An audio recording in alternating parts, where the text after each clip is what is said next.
Nach Ihrem Befehl, mein Führer!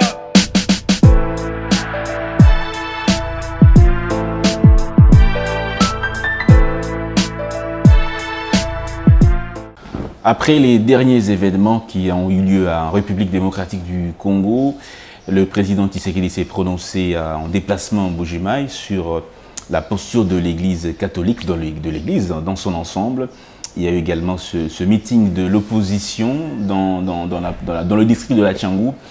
Mesdames et messieurs, on va essayer de comprendre la profondeur de la position de l'Église catholique sur le processus électoral et sur la vie nationale, puisqu'elle s'est prononcée tout récemment. Nous recevons Monsieur l'abbé, Monseigneur Cholet, porte-parole de la SYNCO. Bonjour Monsieur l'abbé. Bonjour. Merci beaucoup de cette opportunité que vous nous accordez. Première question, vous avez suivi le chef de l'État hier à Mbuji-Mayi qui a dit, je cite, « Je n'accepterai jamais une dérive qui s'est dessinée au sein de l'Église catholique ». Que répondez-vous à cela déjà? Ben, je comprends d'abord qu'il était en colère parce qu'il a parlé avec rage. C'est tout à fait normal, c'est un humain. Si quelque chose ne lui a pas plu, il peut exprimer ses émotions. Mais pour revenir à votre question, les lignes d'encadrement pour évaluer si l'Église dérape ou pas, c'est la doctrine sociale de l'Église et non la volonté d'un individu. Je crois que les différents messages des évêques, y compris le dernier, s'inscrivent dans le cadre de la doctrine sociale de l'Église que même le Saint-Père a soutenu quand il est venu ici. Le Saint-Père, en parlant avec aux évêques, il a cité Monseigneur Muzirua et le cardinal Monsengo comme exemple à suivre, et ce sont des pasteurs qui se sont illustrés dans leur mission prophétique dans le respect de la doctrine sociale de l'Église. Et l'Église est dans cette dynamique-là jusqu'aujourd'hui. Donc il n'y a pas de dérive de l'Église catholique? Du tout, pas de dérive du tout. Pas de dérive du tout. Alors l'Église catholique doit rester dans ses missions de prêcher la paix et d'être au milieu des Congolais. Ça, c'est encore le chef de l'État qui l'a dit. Il a tout à fait raison, tout à fait raison. Si vous lisez le dernier message des évêques mélangés, c'est la paix. Ce message avait deux parties. La première partie, c'était le constat. Le constat était focalisé sur la situation sécuritaire pour laquelle les évêques ont reconnu les efforts que le gouvernement fait pour ramener la paix dans ce pays. Moi, je crois que le chef de l'État n'a pas lu ce message. Il s'est contenté de ce qu'on lui a rapporté. Et certainement les gens qui n'aiment pas l'Église, ils ne lui ont rapporté que le point qui fâche. Donc parlant de la sécurité, il a félicité d'abord le gouvernement. Et il a donné des conseils utiles pour la paix. Deuxième chose sur laquelle s'est focalisé le constat, c'est le processus électoral. Et la dynamique du texte même, c'est pour avoir les élections crédibles et apaisées. Donc ce que recommande le chef de l'État, c'est justement ce qui a motivé la lettre des évêques pour arriver à la paix. Être au milieu du village. Il est même allé loin que l'Église doit accompagner les politiques de la même manière. C'est ce que nous faisons. Je vous donne juste deux exemples.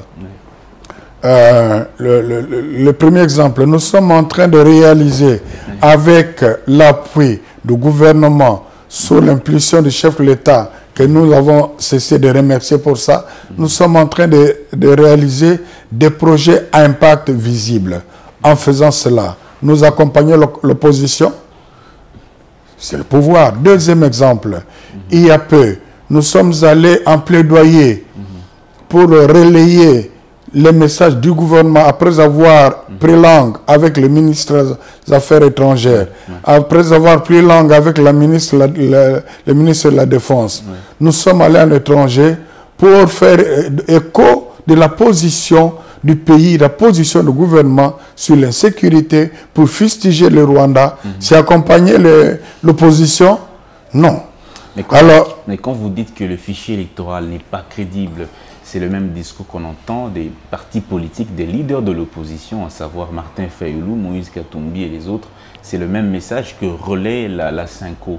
Est-ce que vous n'êtes pas en train de véhiculer le message de l'opposition? Oui, comme on nous a toujours autrefois reproché de véhiculer le message de l'UDPS, donc ce qui est vrai est vrai, même si c'est partagé avec l'opposition. Ce qui est vrai dans ce cas, c'est que jusque-là, le fichier électoral n'a pas encore bénéficié d'un audit rassurant, d'un audit crédible. Que ce soit dit aussi par l'opposition. Est-ce que c'est défendre l'opposition? L'opposition exige par exemple la recomposition de la CENI. Ce que nous ne condamnons pas, mais ce n'est pas ce que nous demandons nous. Vous voyez qu'on n'a toujours pas le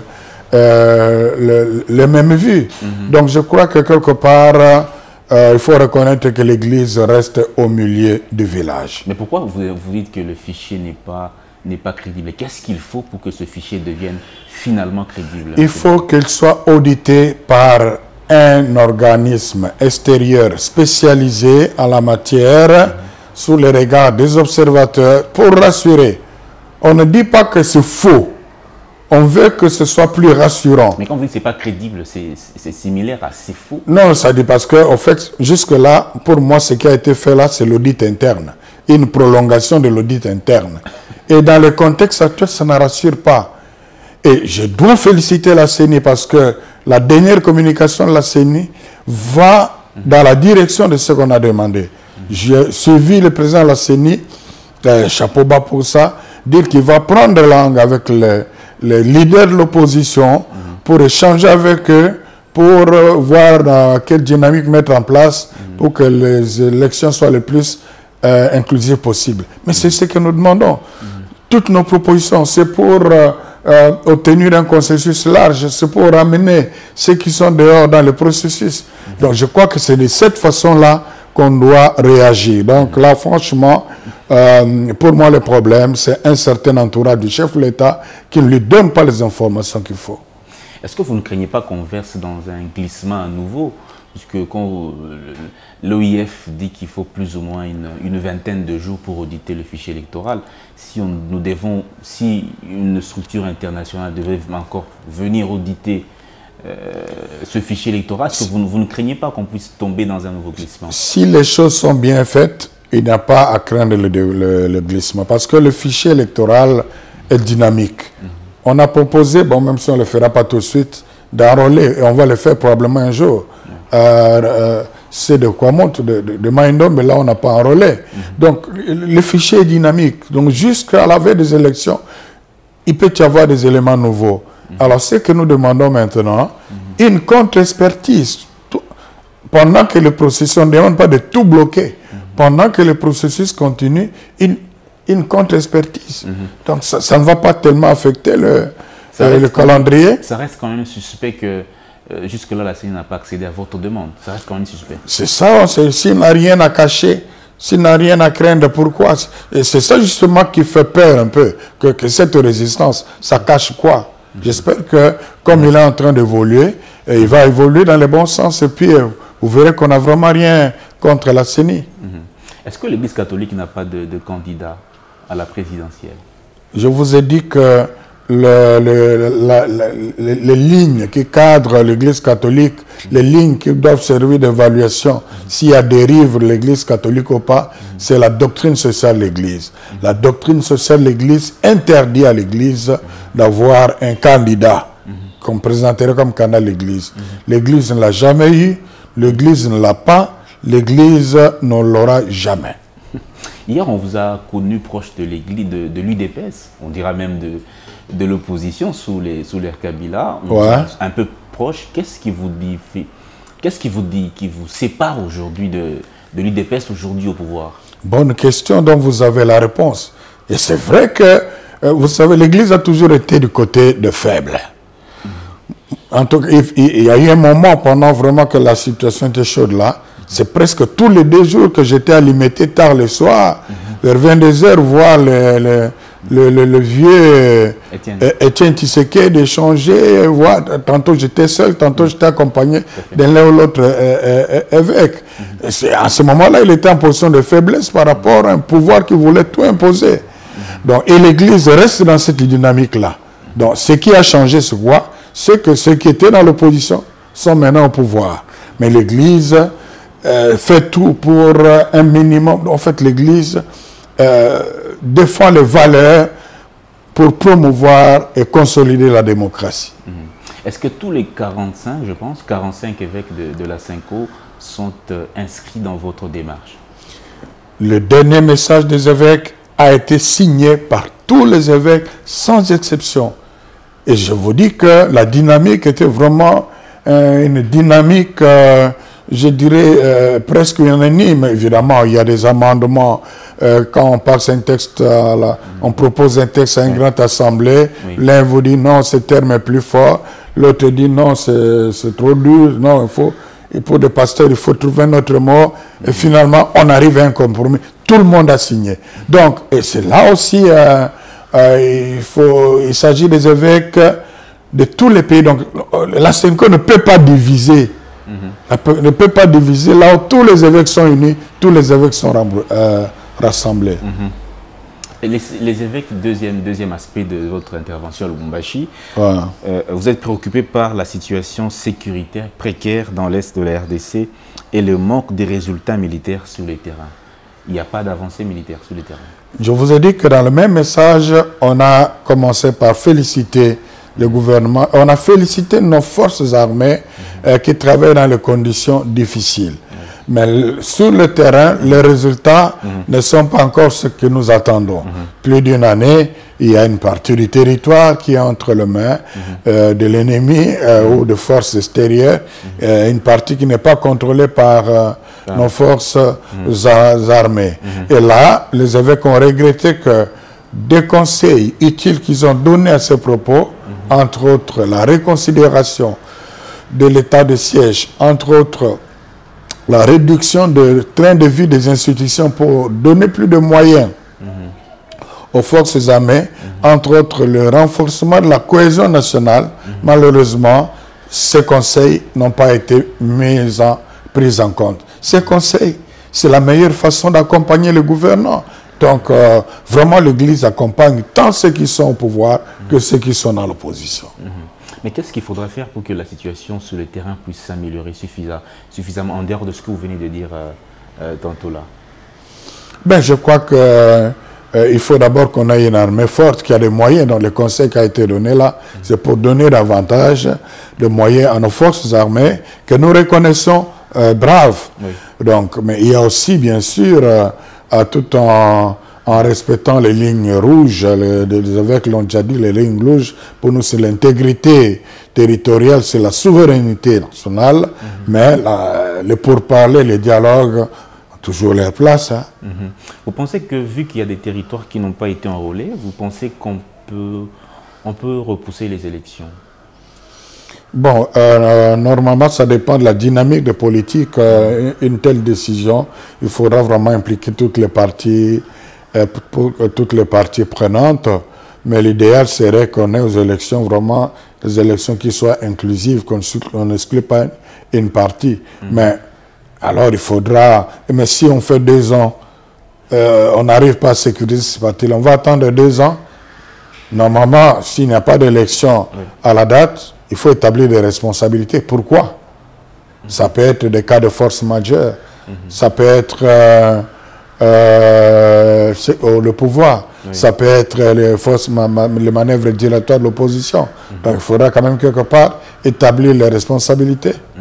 Est-ce que la situation persistante de l'insécurité est due à la mégestion du gouvernement ou à l'incapacité du gouvernement à pouvoir y arriver à pacifier la partie Est, ou bien c'est un héritage qui demande beaucoup plus de temps pour pouvoir régler cette situation? Bon, ce que je peux dire, malgré les efforts reconnus, les efforts que fait le gouvernement, on est encore loin de résoudre ces problèmes.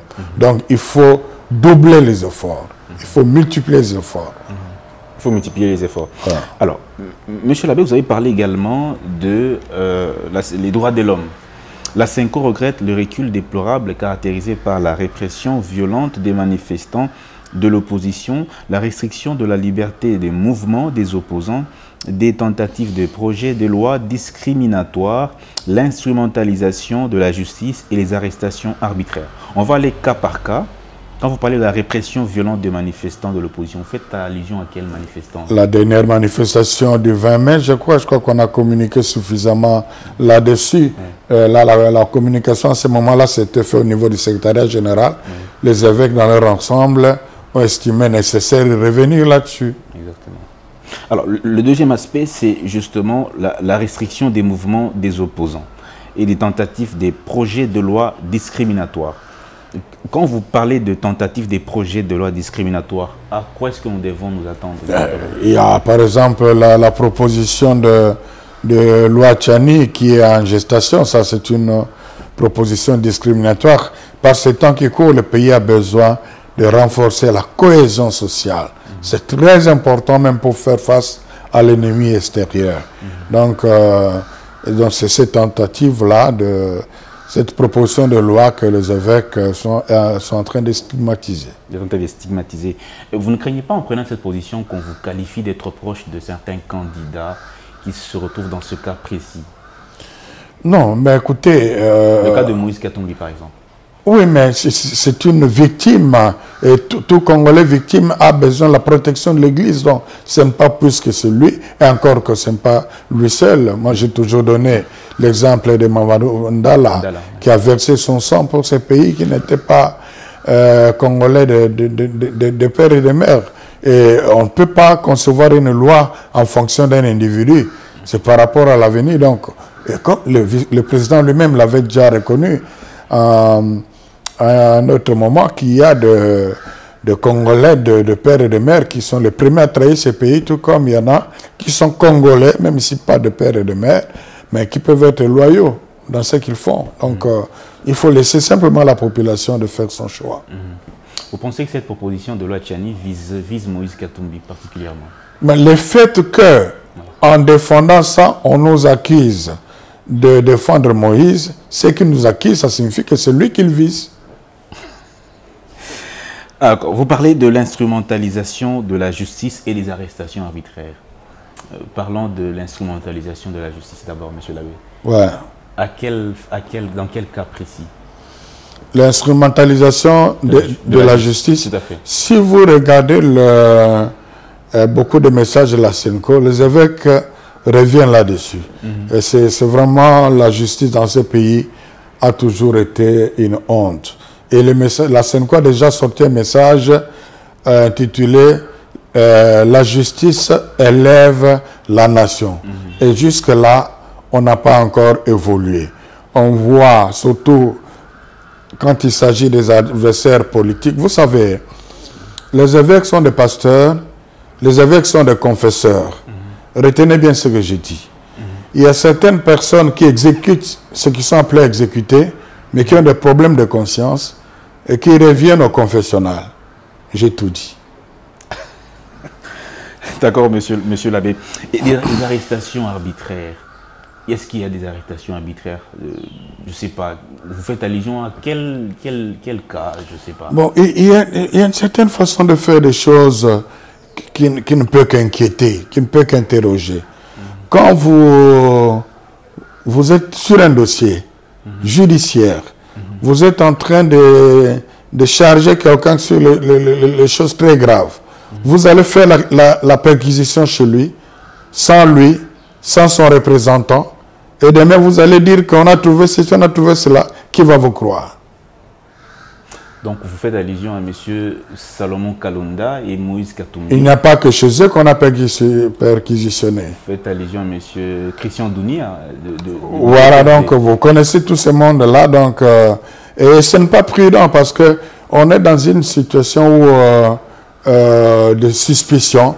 Alors il faut se comporter de façon à rassurer même les gens que nous n'avons rien, nous ne combattons pas des individus, mais nous travaillons pour la justice. Personne, et surtout pas les évêques, ne vont encourager ceux qui favorisent l'insécurité. Mais il faut le prouver. Que pensez-vous de cette prise de position de M. Matata qui dit que la situation que nous vivons actuellement sur les violations de droits de l'homme est pire que ce que nous avons connu sur l'époque de Kabila? Que pensez-vous de ça, M. Labbé? Je ne suis pas porte-parole de Matata Poyo, mais les évêques ont dit que nous sommes en train de reculer. Ils n'ont pas comparé par rapport à Kabila, mais par rapport au début du pouvoir. Dans ces messages, ils ont dit le comportement, les gestes posés par le chef de l'État en 2019 étaient porteurs d'espoir en termes de liberté d'expression médiatique, retour des exilés au pays. Maintenant, ils constatent que c'est un recul. Matata compare avec le pouvoir de Kabila. Oui. Je ne suis pas son porte-parole. Les évêques sont partis du début. Voilà. Est-ce que les opposants sont brimés, selon vous? L'opposition. Mais quand on les empêche de circuler dans ce pays, quand ils ne sont plus libres de mouvement, quand on empêche à un de donner même une conférence scientifique dans une salle de conférence, non, je crois qu'il y a quand même, il faut être objectif. Hein? Il faut être objectif, il ne faut pas être épidermique. Et vous êtes journaliste pour vérifier tout ça. D'accord. Monsieur l'abbé, on va avancer. Vous déplorez également l'existence d'un cadre de concertation. Vous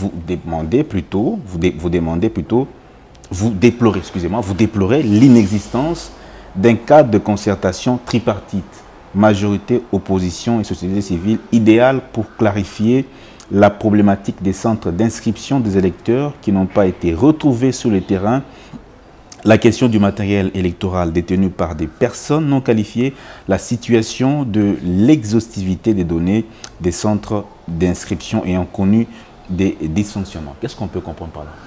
Eh bien, c'est à cela que la CENI donne un début de réponse parce que on a constaté, tout ce que nous disons, c'est à partir de l'observation que nous avons faite du processus jusque-là. On a constaté qu'il y avait circulation de matériel électoral sensible entre les mains des personnes non qualifiées. On a constaté qu'il y a des bureaux, des centres d'inscription qui se trouvent sur papier, mais qu'on n'a pas retrouvé sur terrain. On a un peu parlé avec la CENI. La CENI nous renvoie les adresses, les mêmes adresses. On vérifie, non, ça pose problème. On a constaté que 65% de matériel pour la transmission de données a été fait manuellement, donc de flash disk pour amener après le...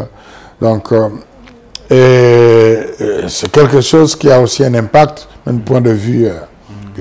Alors, ce sont des choses, nous n'accusons pas, mais ça préoccupe. Qu'est-ce qu'il y a exactement? La CENI peut avoir de bonnes réponses qui peuvent rassurer. Voilà pourquoi nous voulons un cadre. Tout ce que nous voulons, c'est renforcer la confiance du public au processus pour avoir des élections apaisées. Voilà, donc nous travaillons pour la paix. Alors, donc, l'idéal serait un cadre de concertation tripartite. Mais là, la CENI procède autrement. Pour nous, ce n'est pas l'idéal, même si ça peut aboutir à quelque chose. Il a reçu la société civile, maintenant il veut recevoir les leaders de l'opposition. Ça peut être déjà quelque chose qui va dans ce sens-là. Voilà. Mais si vos demandes ne sont pas entendues, qu'est-ce que vous craignez exactement? Nous voulons aller aux élections crédibles, inclusives, transparentes et apaisées. Il y a beaucoup de choses qu'on demande à la CENI. Et il y a cela, il y a l'audit, il y a la garantie de l'accréditation de toutes les observations à court terme. Il y a la garantie de la publication des résultats bureau de vote par bureau de vote. Eh bien, nous allons évaluer. Les évêques ont dit quelque chose de très important, que nous sommes là pour accompagner le processus en tant qu'observateur. L'objectif, c'est de les crédibiliser. On n'accompagne pas pour décrédibiliser. Mais si à un moment donné, évaluation faite à mi-chemin, on se rend compte que ça ne sera pas des élections attendues, on se retire. C'est-à-dire quoi, se retirer, monsieur l'abbé? Ah ben, c'est-à-dire, on prend acte que les élections qui sont préparées, c'est tout sauf les élections crédibles. Mais nous pensons que la CENI est assez responsable et je vois déjà le début des réponses.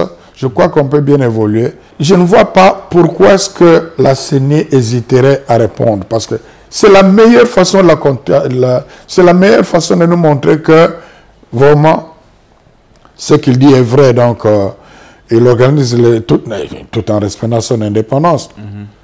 L'indépendance, la CENI doit être au-dessus de la volonté du peuple, au-dessus des attentes du peuple. Et nous sommes là justement pour l'accompagner. Je sais que c'est pas facile. Il y a toujours des pressions politiques, ça a toujours été, mais nous sommes là justement pour l'aider. Est-ce que vous parlerez comme l'opposition qui dit que la CENI est en train de préparer la victoire du président Tshisekedi? Nous ne le disons pas, nous rappelons à la CENI ce qui doit être fait pour pouvoir... Parce que c'est possible que le président Tshisekedi gagne les élections en bonne et due forme, sans tricherie. Nous serons les premiers à l'observer.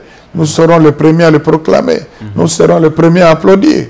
Donc nous voulons qu'on n'ait pas de prétexte pour mettre en doute des résultats qui pourront être crédibles. Merci beaucoup, Monsieur l'abbé Donatien Chollet. Monseigneur, Monsieur l'abbé Donatien Chollet. Mais j'aimerais quand même poser deux petites questions avant de finir carrément. Ouais. Monsieur Martin Fayulu dit ceci: le 23 janvier 2024, à minuit, Tshisekedi doit partir. Je l'ai dit aux Américains, aux Français, que je n'accepterai pas des élections selon Kadima. Nous allons nous asseoir sur une même table et nous allons fixer les règles du jeu. Sinon, pas d'élection. De nouveau, je ne suis pas porte-parole de M. Fayulu. C'est un politique qui a droit à avoir ses positions politiques, qui ne sont pas les positions de l'Église. Donc, tout en le respectant, je me réserve de tout commentaire. Merci beaucoup, Monsieur l'abbé Donatien Chollet. 2023 approche. S'il n'y a pas élection, qu'est-ce que vous proposeriez? Eh bien, je crois que ce serait d'abord dommage que le délai constitutionnel ne soit pas respecté. Et tout dépendra. La prolongation serait de combien? De combien de temps?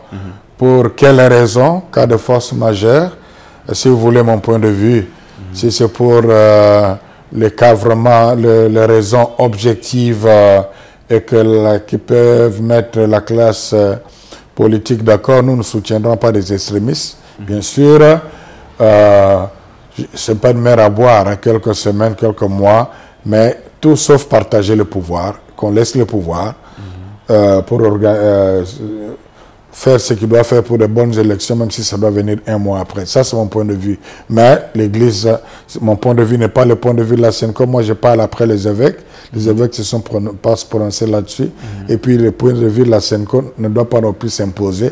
C'est la dynamique nationale. Quelles sont vos relations aujourd'hui avec les 6 confessions religieuses aujourd'hui? Les 6 confessions religieuses? Oui, restantes, oui. Les représentants, oui, les représentants. Bon, je veux dire les 6 confessions religieuses qui ont soutenu Kadima. Ben, ce sont des frères à aimer que nous aimons. Vous êtes toujours en contact? Bon, quand on se voit, on se salue, mais nous ne sommes plus dans la plateforme comme autrefois. Donc la décision de la CENCO, les CSOC avaient décidé la même chose, est clair. On ne va plus se retrouver ensemble pour des questions sociopolitiques. Même s'il y a une occasion pour prier ensemble, s'il y a une occasion pour faire une œuvre de charité ensemble, pourquoi pas? Merci beaucoup, Monseigneur Chollet. C'était un plaisir d'être avec vous ici. Un plaisir partagé. Merci. Merci beaucoup, Monsieur l'abbé. Merci beaucoup, chers téléspectateurs, de nous avoir suivis. Et prochain rendez-vous, c'est pour très bientôt, toujours sur votre chaîne Congo Buzz Télévision. À très bientôt.